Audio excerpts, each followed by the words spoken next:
Emma Starlight had always known that she was different from other elves. While her sisters spent their time in the grand libraries studying ancient magic and forgotten languages, Emma felt drawn to the wild mountains where smoke rose from volcanic vents. While other elves enjoyed the comfort of their crystal cities built high in the trees, Emma preferred the solitude of caves and the warmth of fire. Her parents worried about her strange interests, but they allowed her to follow her heart. When she was 16 years old by human measurement, Emma discovered something that would change her life forever. She had been exploring a cave system in the Crimson Mountains when she found 3 eggs buried beneath layers of warm volcanic stone. These were not small eggs like the birds that nested in the forests of her homeland. These eggs were enormous, each one as large as a human child, and they radiated heat that felt almost alive.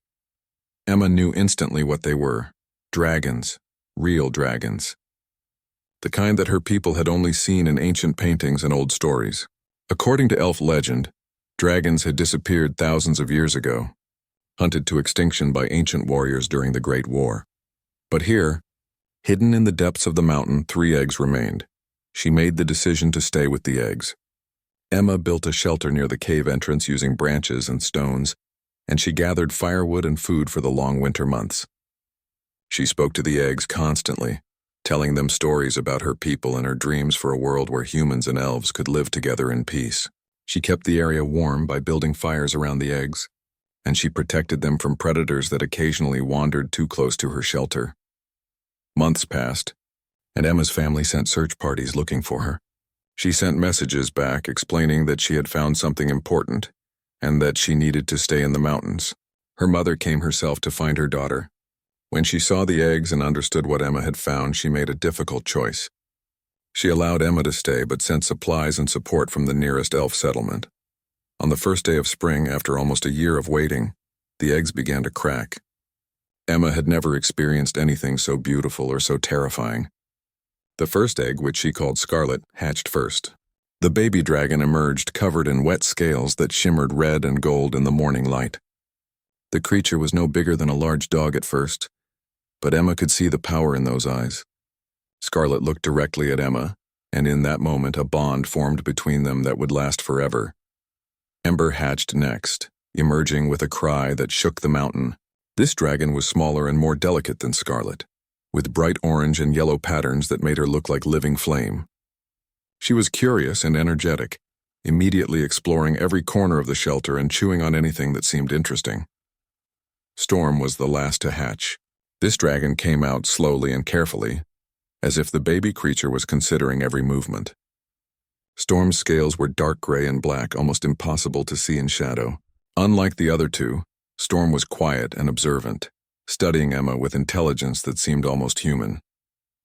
Emma spent the next 3 years raising the dragons in secret. She could not return to elf society with 3 dragons in her care. The elves had decided long ago that dragons were dangerous and should never be allowed to live again. If the elf council discovered what she had done, they would send warriors to kill the dragons and possibly execute Emma for betraying her people. Instead, Emma created a hidden sanctuary in the mountains. She taught the dragons to hunt, to fly, and to control their fire. She also taught them to trust humans. She knew somehow that humans and dragons might need to work together in the future. She spent countless hours telling Scarlet, Ember, and Storm about the wider world and about the importance of peace. When Emma turned 23 years old, messengers arrived at the elf settlement with terrible news. A plague had begun to spread through the elf population. Nobody understood what caused it or how to cure it. Healers tried every medicine they knew, but the sickness continued to spread. Within weeks, hundreds of elves had fallen ill. Within months, thousands were dying. Emma's mother contacted her daughter through secret channels and begged her to come home. But Emma knew that she could not help with traditional elf medicine. She had spent her life studying dragons, not healing arts. However, she had learned something during her time in the mountains that might change everything. During her years with the dragons, Emma had discovered that dragon blood contained unusual properties. When she accidentally cut herself while preparing dragon food, the wound healed in hours instead of days. She had tested this theory carefully over months, and she discovered that dragon blood could heal almost any injury or illness. She began collecting small amounts of dragon blood, always with the full permission and cooperation of Scarlet, Ember, And Storm Emma returned to the elf settlements and immediately began sharing her discovery with the healers. She explained what she had found and how the blood of dragons could cure the plague. The elf leaders were shocked and angry to learn that she had kept dragons alive, but they were more desperate to save their people than they were to punish her rebellion. Emma worked with the best healers in her people, teaching them how to properly use dragon blood to create medicine. Within weeks, the plague began to slow. Within months, the sickness was completely stopped. The elf population was saved. Emma became a hero to her people, but she knew the truth. It was not her skill as a healer that had saved them. It was the dragons. However, not all elves were grateful. The traditionalist faction, led by an ancient elf named Aldrin, believed that Emma had committed a terrible sin by allowing dragons to live. They said that using dragon blood was corruption of their pure elf magic. They demanded that the dragons be killed and that Emma be executed for her crimes against her people. This conflict created a dangerous division in elf society. Some supported Emma and wanted to embrace a new future where elves and dragons could live together. Others sided with the traditionalists and wanted to return to the old ways. The tension grew worse every day. During this time of conflict, Emma received a message from a human research station on a nearby planet called Kepler-12. A human scientist named Robert had heard about her discovery. He offered her a chance to work with human researchers to develop even better medical treatments using dragon blood. He promised that if she came to the station, she could help save human lives as well as elf lives. Emma made a bold decision. She left her home and traveled to the human research station, bringing small amounts of dragon blood and detailed notes about its properties. She left the 3 dragons in the care of her most trusted friends, promising that she would return to them. At the research station, Emma worked with human scientists for 2 years. Together, they developed new medicines that could cure diseases that had plagued humans for centuries. Robert became her closest friend and supporter. They published research papers together and presented their findings to the human government. But things began to change. War broke out between different human factions, and military leaders became interested in dragon blood for different reasons. They wanted to understand if dragon biology could be weaponized. They wanted to use dragon blood to create super soldiers and advanced weapons. Emma realized with horror that her research could be twisted into something terrible. She tried to leave the research station and return to the elf territories, but military forces intercepted her ship. She was captured and brought before a human war commander. The commander was angry that Emma had kept information about dragons secret. He demanded to know where the dragons were located and how to capture them. Emma refused to answer. She was imprisoned for months while the military tried different methods to force her to cooperate. She endured interrogation and threats, but she never revealed the location of her dragons. She knew that if the military found Scarlet, Ember, and Storm, they would either kill them or turn them into weapons of war. Finally, Emma managed to escape from the military prison. She stole a ship and fled back toward the elf territories. But the human military was not finished with her. They sent warships to pursue her across the galaxy. One of those warships was the massive human vessel called the Defender. The Defender caught up with Emma's small ship near a neutral planet. Emma tried to escape, but the warship's weapons were too powerful. She was forced to surrender. The military commander of the Defender ordered Emma taken into custody. He was told that she was a dangerous alien who had stolen human technology and military secrets. Emma tried to explain that she was not an enemy, but nobody listened. She was placed in a cell, and a trial was arranged. The human military court decided quickly that Emma was guilty of espionage and theft. She was sentenced to execution. As Emma sat in her cold cell awaiting dawn and the execution that would come with it, she felt the presence of her dragons reaching out to her across the distance. They could sense her fear and danger. They were trying desperately to communicate with her, to let her know that they were coming to save her. Emma knew that if the dragons tried to rescue her, the humans would certainly kill them. She had to find another way. She had to make someone on the ship understand that she was not the enemy. She had to make them see her not as an A. The cell was smaller than Emma had expected. The walls were made of cold gray metal, and the only light came from a dim panel in the ceiling that never seemed to turn off. Emma tried to sleep, but every time she closed her eyes, she felt the dragons calling to her through some invisible connection. They were agitated and angry, ready to fight anyone who would harm their companion. Emma sent her thoughts back to them, trying to calm their rage. She told Scarlet, Ember, and Storm to stay hidden in the forests where they had been left. She told them not to come to this place, but she could feel that they were not listening. They were beginning to move toward the location of the warship, driven by loyalty and the need to protect her. A video communication screen flickered to life on the wall of the cell. A human face appeared. The man had pale skin and gray hair, and his uniform indicated that he was a high-ranking officer. He introduced himself as Admiral Hayes. He said that he was the commander of the military forces pursuing the elf woman called Emma Starlight. The admiral said that Emma was a traitor to human civilization. He claimed that she had stolen military research and secrets that belonged to humanity. He said that she had attempted to hide advanced dragon technology from the human government. He said that her execution was necessary to protect human security. Emma tried to explain that everything he said was false. She explained that she had never stolen anything. She said that the research she had done was meant to help both humans and elves. She tried to tell him about the plague that had killed her people, and about how dragon blood had saved them. Admiral Hayes did not seem interested in her explanations. He said that she would have a trial in the morning, and that the trial was merely a formality. He said that the outcome was already decided, and that Emma should prepare herself for the end.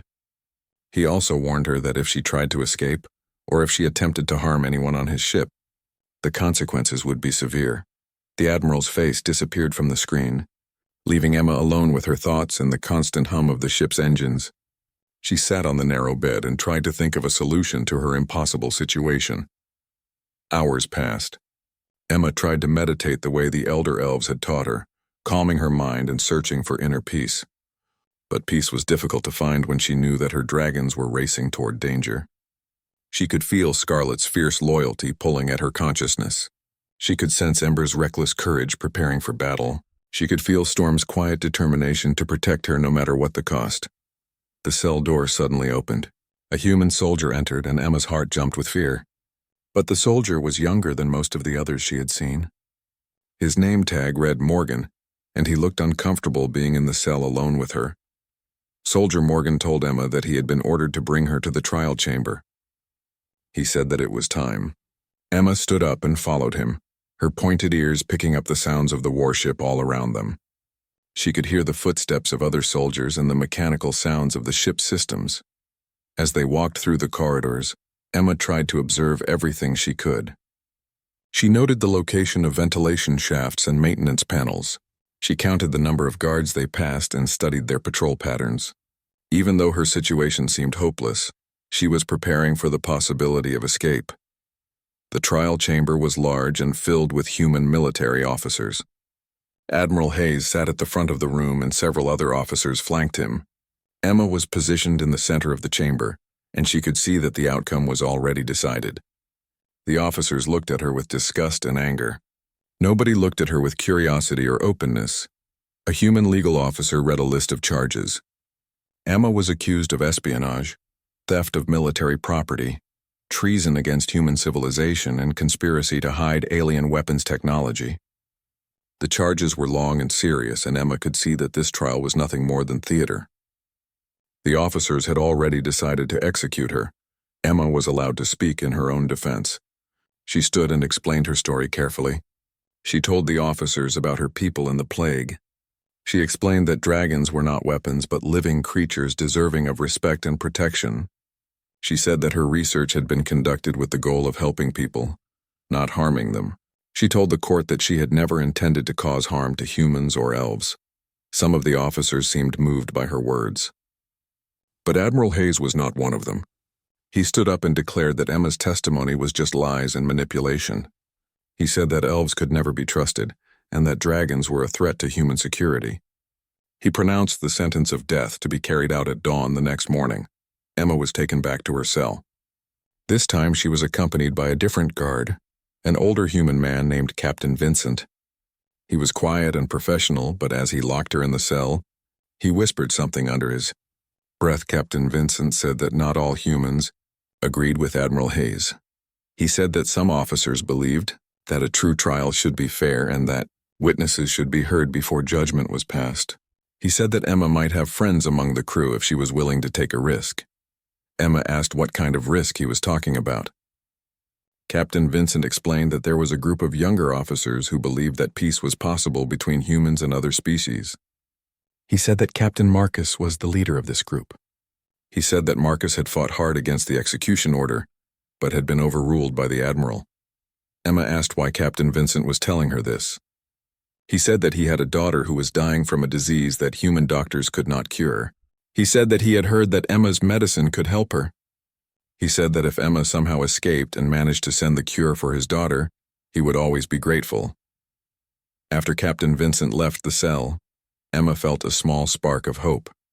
Perhaps there were humans who could see beyond the hatred and fear. Perhaps there were people on this ship who were willing to think for themselves instead of just following orders. Emma spent the night thinking about her conversation with Captain Vincent. She realized that she might have underestimated the complexity of human society. She had thought that all humans were the same, just as the Admiral and other military leaders thought that all elves were the same. But humanity was as diverse as elf society. There were those who sought peace and those who sought power and control. As dawn approached, Emma felt the dragons getting closer. They were now only hours away from the ship. She could feel their fear and their determination. They were willing to fight against impossible odds to save her. This knowledge both comforted her and terrified her. Emma knew that she had to act soon. If the dragons reached the ship and started attacking, the military forces would destroy them. She could not allow that to happen. She had to find a way to escape before the sun rose. Emma used a piece of metal from the bed frame to begin working on the electronic lock of her cell door. She had watched the soldiers enter and exit many times, and she had observed the frequency of the lock's beeping. If she could create the right electronic signal, she might be able to trick the lock into opening. As the sky outside the small window began to lighten with the approaching dawn, Emma heard footsteps approaching her cell. She quickly hid the piece of metal under her bedding. The door opened and Captain Marcus entered. He looked different now, dressed in civilian clothes instead of military uniform. Captain Marcus told Emma that she did not have much time. He said that he had decided to help her escape, regardless of the consequences for himself. He said that after reviewing the evidence about her research, he believed that she was telling the truth. He said that executing her would be a terrible mistake that humanity might regret for generations to come. Captain Marcus gave Emma a data chip containing access codes for the ship's security system. He told her how to reach the landing bay and which shuttles were already prepared for launch. He also told her that soldiers would find her cell empty in less than an hour, and that she would need to move quickly. Emma asked him why he was taking such a great risk for someone he barely knew. Captain Marcus said that he had read through Emma's research papers, and he recognized the work of someone dedicated to helping others. He said that in his opinion, that kind of person was worth saving regardless of whether they were human or elf. Captain Marcus left the cell, and Emma immediately began moving. She used the access codes he had provided to open her cell door. She slipped out into the corridor and moved quietly through the ship, avoiding guards and security cameras. Her pointed ears helped her hear the approach of other people, giving her time to hide when necessary. As she moved deeper into the ship, Emma heard alarms beginning to sound. Her empty cell had been discovered. The entire warship would soon be on alert. She had to move faster. She had to reach the landing bay before the military locked down all exits. The sound of dragon roars echoed in Emma's mind. The 3 dragons had reached the ship and were attacking the outer hull. The warship shook with impacts. Emergency systems activated throughout the vessel. Humans were running in all directions, confused and frightened by the unexpected assault. The shuttle climbed through the atmosphere of the planet, leaving the dangerous warship far behind. Emma worked quickly to plot a course back toward elf space, but she knew that the military would send pursuit vessels after her. She had to move fast and think strategically. She could not lead the humans directly to her people, or she would destroy everything she was trying to protect. The 3 dragons had to sit outside the shuttle during the ascent, because there was not enough room inside the small vessel for all of them. Scarlet clung to the exterior of the shuttle with her powerful claws, using her wings to help stabilize the craft. Ember flew alongside, her wings beating rapidly to maintain altitude. Storm circled above, keeping watch for any danger approaching from the upper atmosphere. As the shuttle broke through the upper layers of the atmosphere and entered the vacuum of space, The dragons had to change their approach. They could not survive in the emptiness of space the way human spacecraft could. Emma used the shuttle's communication system to call to them. She told them to return to the planet's surface and wait for her there. The three dragons were reluctant to leave, but they understood Emma's commands. They had been raised to trust her completely, even when her decisions confused them. Scarlet made one final pass along the side of the shuttle, her golden eyes fixing on Emma through the viewport. Then the dragon turned and dove back toward the atmosphere, followed by Ember and Storm. Emma watched them disappear into the clouds below. She felt the sudden weight of loneliness, even though she knew that the dragons were still alive and safe. The telepathic connection between her and the dragons was strong, but it grew weaker with distance. She could still feel them, like a distant echo of warmth in the back of her mind. But she could no longer sense their individual emotions and thoughts. The shuttle's communication system crackled to life. A voice came through, speaking in the formal accent of the human military. The voice informed Emma that her shuttle was locked in the warship's weapons targeting system. The voice told her that if she did not power down her engines immediately, the warship would fire on her. Emma did not obey the command. Instead, she increased the shuttle's speed even further. She knew that the warship's weapons would need time to charge and aim. She had maybe 10 minutes before they could fire accurately. She calculated her trajectory carefully, aiming for the edge of the system where she could hide among the asteroid fields and debris. The warship's weapons were indeed slower than Emma expected. She had managed to put a considerable distance between herself and the military vessel when the first laser blast shot across the space between them. It missed the shuttle by several hundred meters, but it was close enough to shake Emma in her seat. Emma launched defensive countermeasures, releasing chaff and sending electronic signals designed to confuse the warship's targeting system. She pushed the shuttle's engines to their maximum capacity, causing the entire vessel to vibrate violently. Warning lights flashed throughout the cabin as the shuttle screamed through space at speeds it was not technically designed to handle. A second shot from the warship's weapons came closer than the first. This time, the blast actually grazed the shuttle's outer hull. Emma felt the impact through the entire structure of the vessel. Some of the shuttle systems sparked and went offline. The temperature inside the cabin began to drop. Emma knew that she was not going to outrun a military warship in a simple cargo shuttle. The warship was larger and more powerful, and it had weapon systems designed to destroy enemy vessels. The shuttle had never been intended for combat. Emma had to use her intelligence and creativity instead of raw power. She made a sudden turn toward a large asteroid field that was visible on her navigation screen. The shuttle dived into the chaotic cluster of rocks and ice, moving between massive stones that floated in the void. The warship tried to follow, but its larger size made it more difficult to navigate the narrow passages between asteroids. Emma used the natural cover of the asteroid field to hide her shuttle. She maneuvered through tight passages and hid in the shadows cast by large rocks. She powered down all non-essential systems to reduce her vessel's heat signature and make it harder for the warship's sensors to track her. She cut the engines to minimum thrust and allowed momentum to carry the shuttle deeper into the asteroid field. The warship's sensors swept across the asteroid field repeatedly, but they could not locate the small shuttle among so many larger objects. After an hour of searching, the military vessel gave up the pursuit. Emma watched on her displays as the warship turned away and began heading back toward the planet. Emma waited in the asteroid field for several more hours, making sure that the warship was not attempting some kind of trick. Once she was certain that she was safe, she carefully restarted her shuttle systems. Most of the essential functions still worked, but the vessel had sustained considerable damage.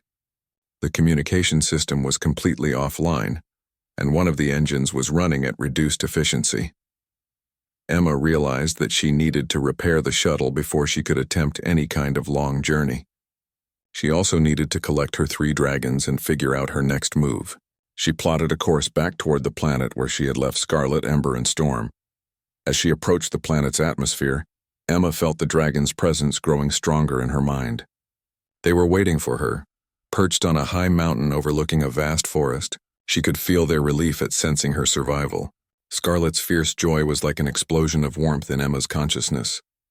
Ember's playful excitement was like lightning dancing across her thoughts. Storm's calm certainty was like an anchor holding her steady.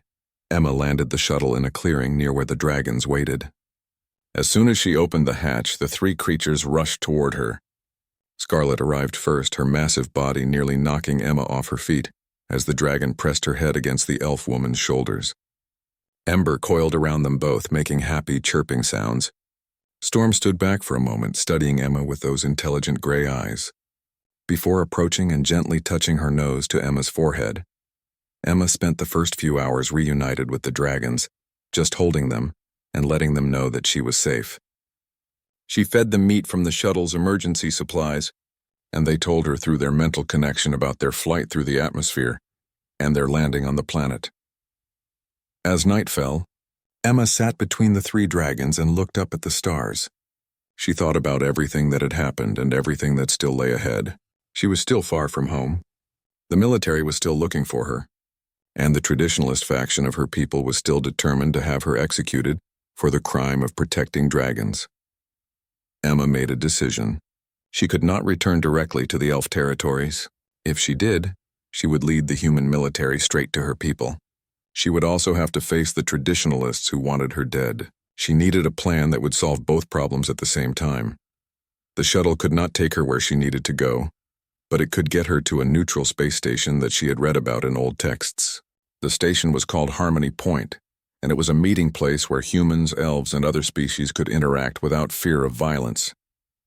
The station was maintained by a council of representatives from different species, and it had strict rules against military action or persecution. If Emma could reach Harmony Point, she could request sanctuary. She could also use the station's resources to gather information about what was happening in both human and elf spaces. She could learn whether Admiral Hayes was still pursuing her, and whether the traditionalist faction had gained more power in elf society. Emma spent the night preparing the shuttle for the long journey. She made repairs to the damaged systems using tools and spare parts she found aboard. She calculated the most efficient route to Harmony Point, taking into account the current positions of various warships and the safest passages through space.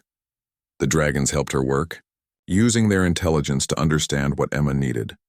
Scarlet used her fire to help weld broken circuits. Ember carried heavy supplies and materials that Emma pointed to. Storm analyzed the shuttle's technical systems with surprising comprehension, somehow understanding the relationship between different components. As dawn broke over the mountain where they had sheltered, Emma made final preparations. She knew that this journey would be dangerous, and she did not know if all four of them would make it safely to Harmony Point. But she also knew that she had no other choice. She had to move forward even when the path ahead was uncertain. Emma explained to the three dragons what was about to happen. She told them that they would have to hide inside a special sealed compartment within the shuttle during the journey through space. She told them that the journey might take several days, and that they would need to remain calm and patient.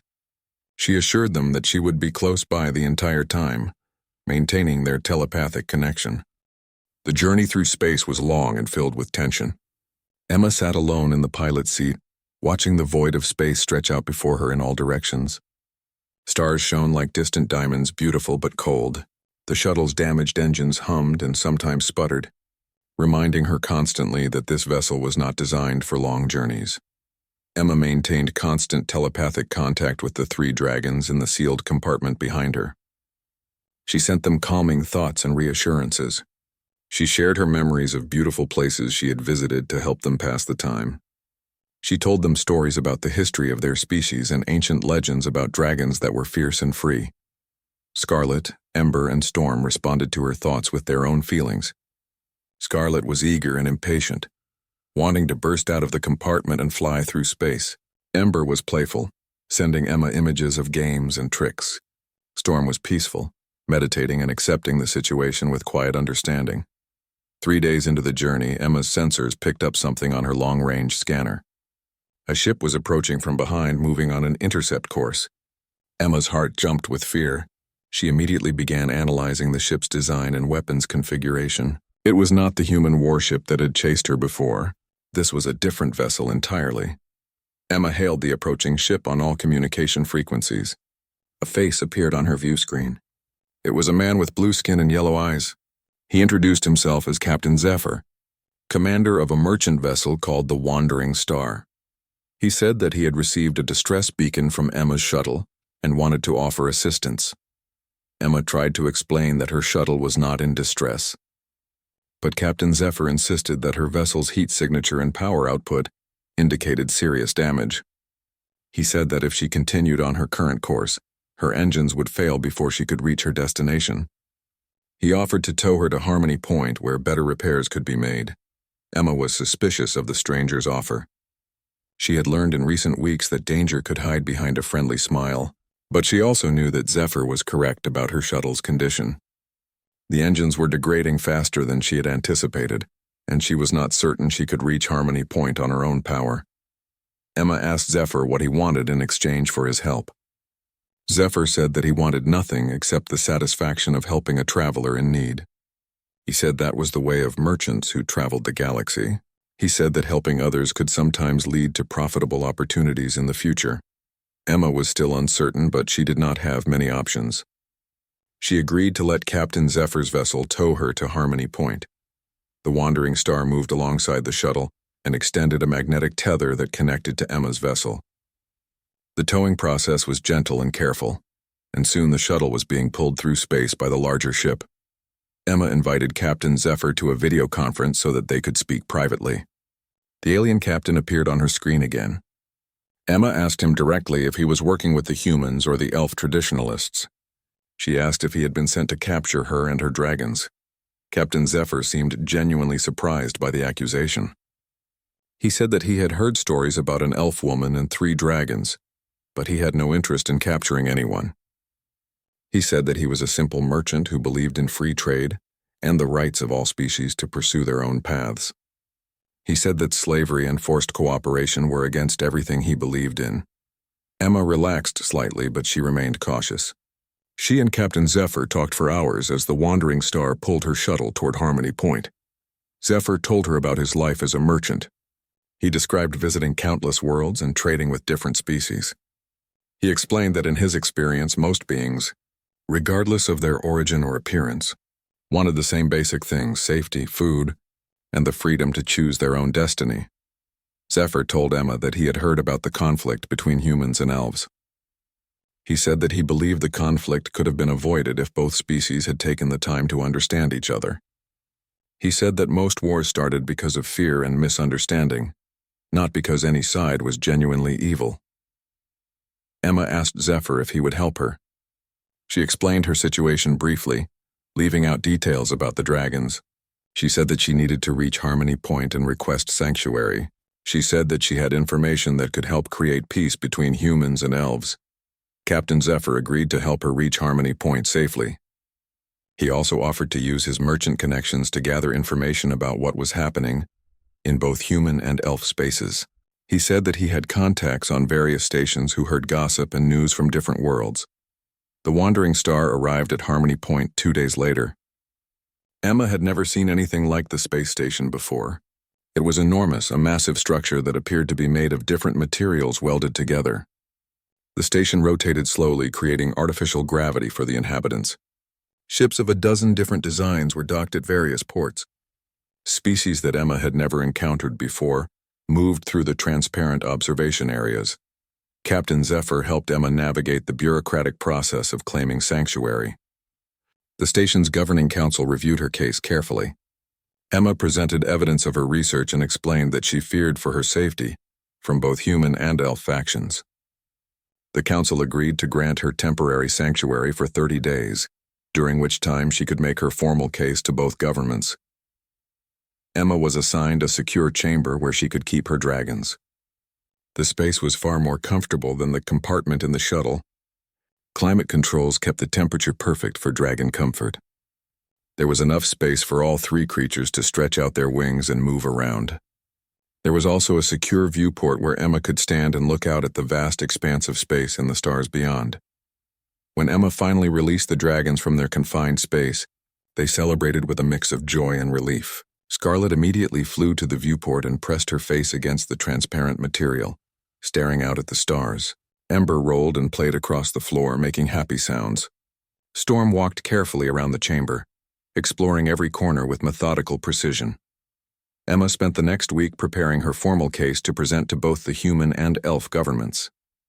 She compiled all of her research data about dragon blood medicine. She documented the plague that had affected the elf population and how the dragons had helped save her people. She created detailed reports about her scientific collaboration with human researchers at Kepler-12. Captain Zephyr visited her chamber regularly to check on her progress and bring her news from the outside galaxy. He told her that Admiral Hayes was claiming publicly that Emma had stolen military secrets and that he was demanding her extradition from Harmony Point. He also told her that the elf traditionalists were claiming that Emma was a traitor and that she should be executed for her crimes against elfkind. The situation seemed hopeless. Both the humans and the traditionalist elves wanted Emma captured or dead. Zephyr suggested that Emma might need to create something dramatic to shift public opinion.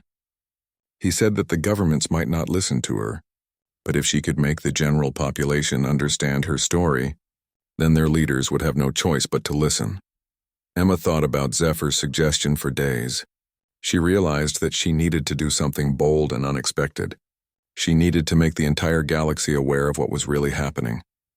On the 8th day of her sanctuary, Emma made an announcement through Harmony Point's communication network. She requested a live broadcast that would be transmitted to all human and elf spaces. She wanted to speak directly to the people of both species and tell them her story. The request created an enormous amount of controversy. Admiral Hayes demanded that Harmony Point block the broadcast. The elf traditionalist faction demanded the same thing, but the station's governing council ruled that Emma had the right to speak, as long as her words did not incite violence. Emma stood before the broadcast cameras and revealed everything. She told the story of the 3 dragon eggs and how she had raised them. She explained that dragons were not monsters or weapons, but intelligent beings capable of compassion and loyalty. She described the plague and how the dragon's blood had saved her people. She presented her scientific data and explained how dragon biology could benefit all species. Most importantly, Emma introduced the 3 dragons to the galaxy. Scarlet, Ember, and Storm stood beside her on the broadcast stage. Emma explained their individual personalities and demonstrated the telepathic connection between them. She showed videos of the dragons behaving intelligently and compassionately. She explained that despite being creatures of fire and strength, the dragons had been raised to value peace and understanding. The broadcast had an immediate impact.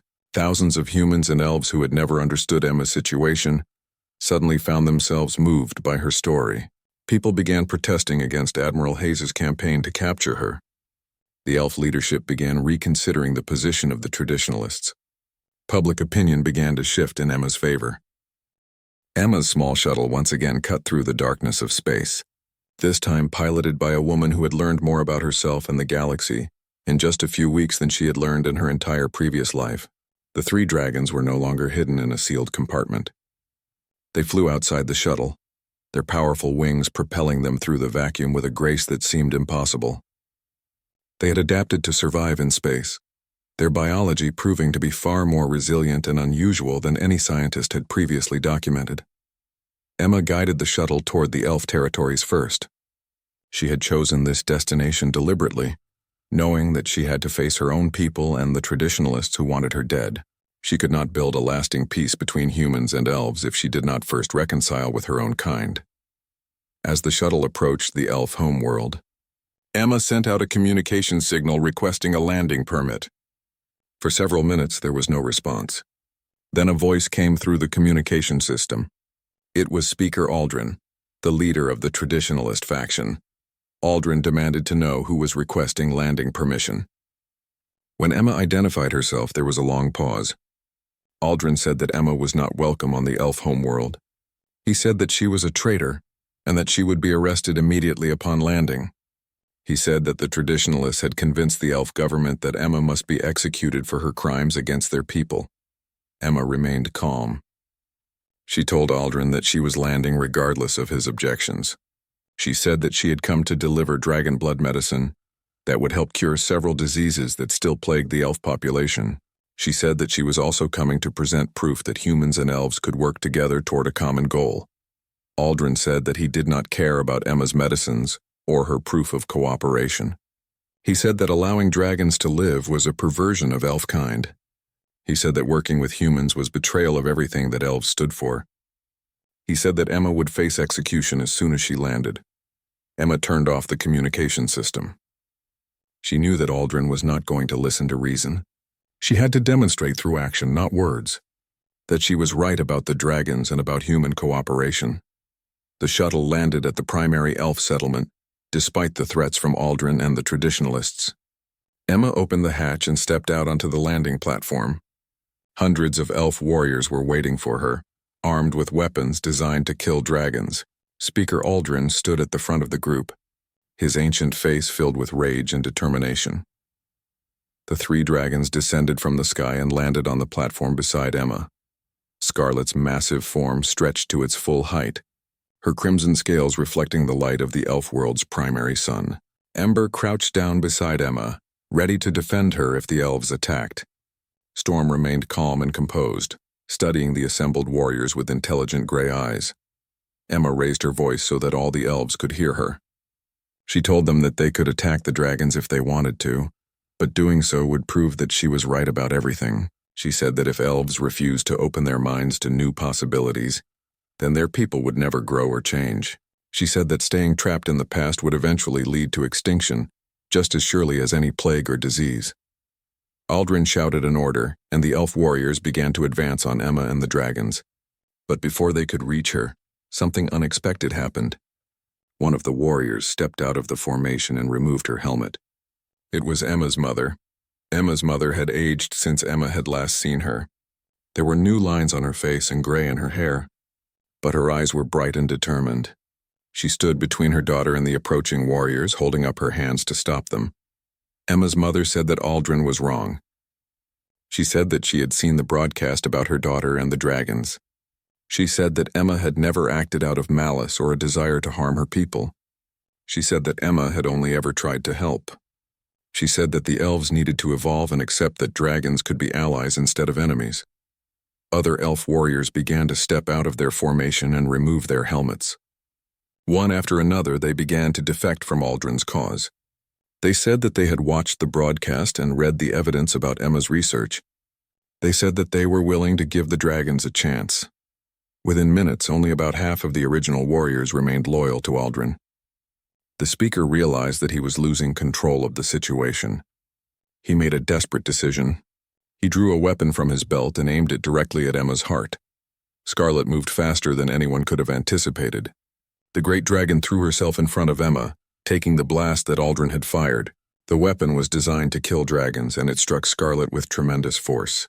The dragon fell to the ground, bleeding and gasping for breath. Emma screamed and rushed to Scarlet's side. She could feel the dragon's pain through their telepathic connection. She could sense Scarlet's life force beginning to fade. Emma pulled out a vial of dragon blood medicine that she had saved. She poured the precious liquid into Scarlet's mouth and begged the dragon to hold on. The other elf warriors immediately moved in and captured Aldrin. They arrested him for attempting to murder both Emma and the dragon. Some of the elves tried to help Scarlet, offering what medical assistance they could.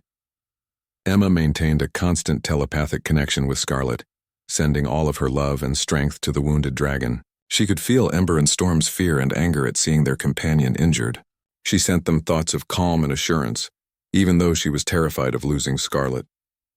The dragon blood medicine that Emma had administered began to work. Scarlet's breathing steadied. Her heartbeat grew stronger. The wound began to close as her remarkable healing powers activated. After several minutes that felt like an eternity, Scarlet's eyes opened and looked directly at Emma. Through their telepathic bond, Scarlet sent Emma a message of forgiveness and reassurance. The dragon understood that Aldrin had acted out of fear and hatred, not out of true evil. Scarlet bore the older elf no resentment. Emma's mother embraced her daughter for the first time in years. She said that she was proud of Emma, and that she had always believed that her daughter was special. She said that the elf people would accept the dragons and work with them to build a better future. Over the next few days, Emma presented her research to the elf government. She demonstrated the medical benefits of dragon blood. She explained the intelligence and compassion of the 3 dragons. She showed videos of Scarlet, Ember, and Storm behaving with kindness and wisdom. The elf leadership was moved by what Emma showed them. The elf government voted unanimously to accept the dragons and to officially pardon Emma of all charges. They also voted to send a formal diplomatic mission to human space with an offer of peace and cooperation. Emma's mother offered to lead this diplomatic mission.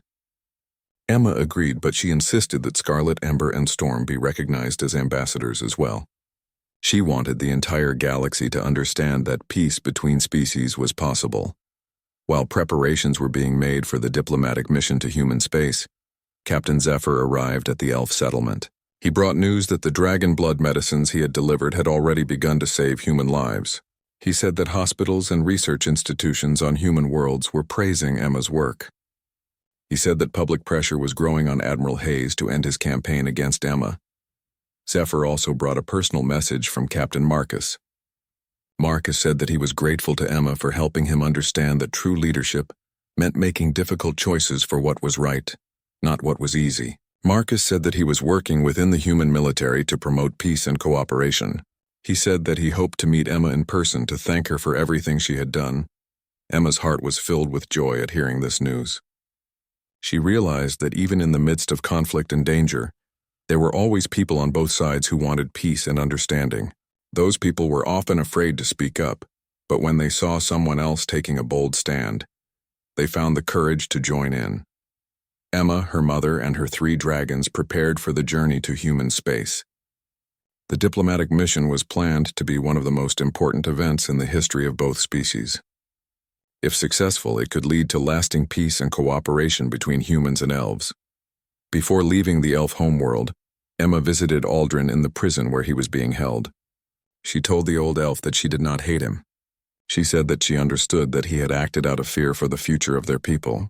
She said that she hoped that one day he might be able to see that change was not always destruction, and that growing did not always mean losing the past. Aldrin did not respond to Emma's words. He looked at her with the same hatred as before, but Emma had made the attempt and she felt at peace with her conscience. The diplomatic mission departed for human space. Emma stood on the observation deck of a large elf warship, watching as the stars stretched out before them. Scarlet, Ember, and Storm stood with her, looking out at the vast expanse of space that they would soon be traveling through.